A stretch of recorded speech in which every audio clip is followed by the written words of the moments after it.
So, Eric, are we supposed to hate our mother and our father? Because Luke 14:26, Jesus says, if anyone comes to me and does not hate his own father and mother and wife and children and brothers and sisters, yes, even his own life, he cannot be my disciple. No, obviously, we're supposed to honor our parents. This is the first commandment of the 10 that's between human beings, Fifth Commandment. And yet Jesus says we're supposed to hate our mother and father. Now, I want your take on this in a minute, but are there a range of passages where even some Christians will say, yep, hate your mom and dad now in light of Jesus? Or is there a little bit more unanimity on how we take this passage? Yeah, unlike other really challenging passages, I'm not aware of any commentators that just say, yep, Jesus saying, hate those parents. Okay. Yeah. Especially in light of the fact that the Bible's so clear on honoring your mother and father and loving even your enemies. And so the universal call to love people made in the image of God, especially those closest to you, especially among the household of God. So love has a priority among those closest to you in your family and the family of God. And so I'm not aware of any commentators that say, yeah, Jesus is teaching hate here. But we also shouldn't back off the strength of what he's saying here. Okay. And what he's doing is making a relative statement. He is preparing his followers in this passage and throughout time for persecution, for being disowned, rejected by family members when they decide to follow Jesus. And so he's about to talk about taking up your cross and following me and the difficulty of being a true disciple. Now, for most of us, we haven't had to say goodbye to our earthly families when we became followers of Jesus. But throughout the history of the church, a lot of Christians did. Most of the apostles, in some way, lost friends, family members, their whole cultural standing as Jewish believers and were now following this Messiah that many thought was a false Messiah. And so Jesus was saying, relatively speaking, your love and devotion for me needs to so outweigh your love and devotion for even those you love most that it's as if it's hatred.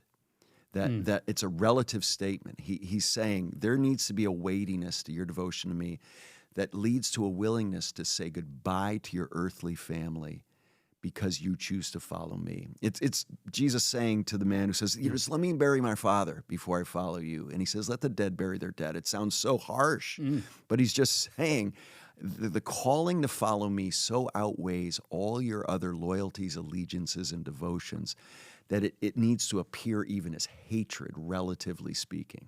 There's arguably some precedent for this in the Old Testament, like in I think it's Exodus 32, where there's a sin against the Lord, and it's like, even if your family will not turn to the law, That's right. You follow the Lord. So there's the sense of God is supreme above our family, which in a culture like that your name and your identity was your family, was a pretty radical thing. Yeah.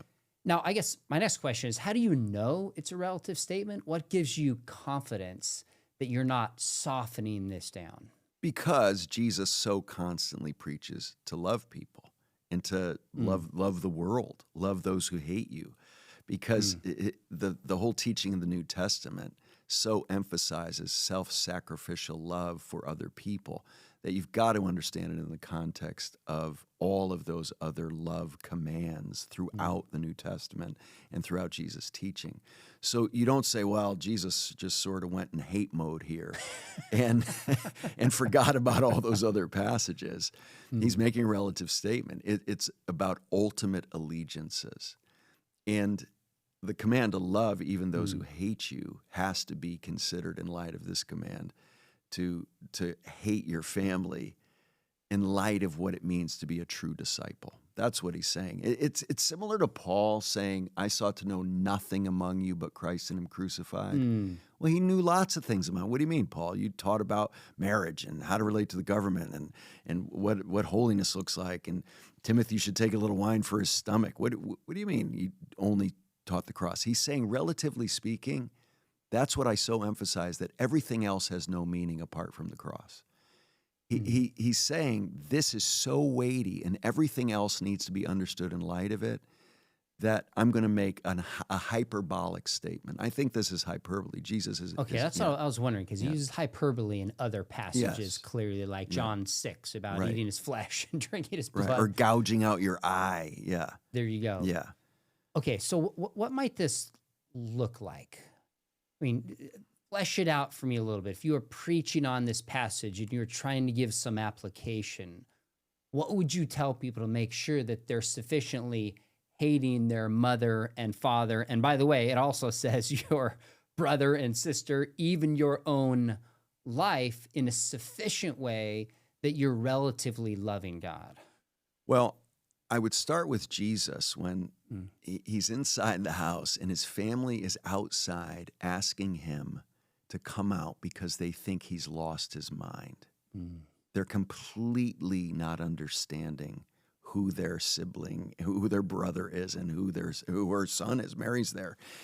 And they say, your family's outside. They want you to come out. And he says, who's my family?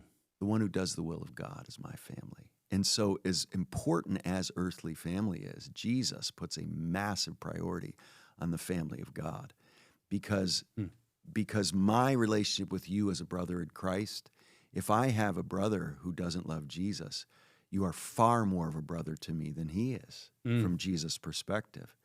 And so that identity among the people of God means that our earthly family ultimately pales in comparison to it. Now, it's glorious when your earthly family is also your heavenly family. Amen. That's a beautiful thing.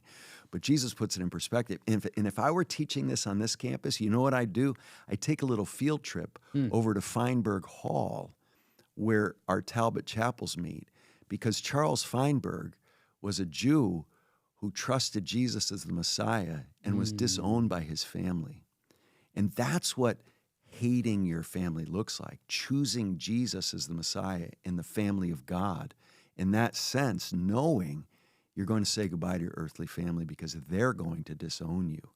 And so we have this monument on our campus to what this passage means when you walk by Feinberg Hall, where our chapel is that we meet for Talbot. I didn't even know that, by the way. I'd never heard that. I walked by Feinberg almost every day. I had no idea his backstory. I had both of his sons as professors at Trinity, John and Paul, and they would recount that loss of grandparents. So when their father made that decision, he made the decision for his family that his kids weren't going to have grandparents in their life. I mean, they had them, but as followers of Jesus, they lost them. That's powerful. Last question on this passage. Reading Jesus say, hate your father and your mother is jarring to you and me, but I wonder if we miss how radical it is, because we live in a culture that says, you be you. Yes. Your family doesn't define who you are. Yes. And when Jesus says, in like Mark 3, the passage you're talking about, they think he's out of his mind, he redraws identity lines, not horizontally, but vertically. That's right. As striking as this is to us, do we miss how radical in that day people had been like, are you kidding me, Jesus? I think so. I think the individualistic mentality of our day makes all kinds of things hard for us to understand biblically, like inherited sin. You know, the typical American finds that appalling, that I would in any way inherit something ultimately from Adam, but even from my own parents.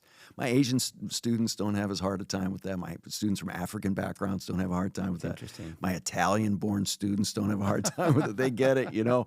And so some cultures just have a hard time with biblical ideas, and this is one of them. And in a typical American context, there's such an individualistic spirit that you're encouraged, you do you all the time, but to know you're going to be disowned and follow Jesus anyway, in that context, it meant the world. You lost everything when that was a decision you made. And in our context, typically for American-born raised people, I don't think you get that as well. This is built into what it means to follow Jesus. Absolutely. Absolute ultimate devotion and allegiance with no competitors. Great take.